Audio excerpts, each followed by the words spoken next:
بسم اللہ الرحمن الرحیم ایاک نعبد و ایاک نستعین۔ میرے پاکستانیوں، کل ڈاکٹر یاسمین جو کور کمانڈر کے اوپر حملہ ہوا تھا، جو گھر جلایا گیا تھا، اس کیس میں بری ہو گئی ہیں۔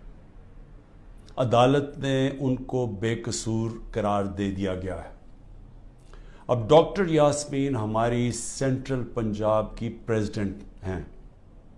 سینٹرل پنجاب کی پریزیڈنٹ جب بری ہو جاتی ہیں تو اس کا مطلب کہ یہ پارٹی پالیسی نہیں تھی، یہ جو جلائے گئے ہیں، وہ جو گھر جلایا گیا اور جدھر بھی 3-4 جگہ اور جو جگہیں جلائی گئی ہیں، یہ پارٹی پالیسی نہیں تھی، کیونکہ ڈاکٹر یاسمین تو پریزیڈنٹ ہوتے ہوئے انہوں نے پارٹی پالیسی بتانی تھی نا کیا ہے۔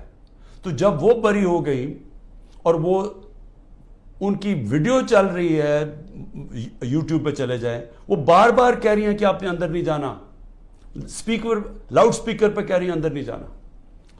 تو اس سے اب آگے سوالات اٹھ جاتے ہیں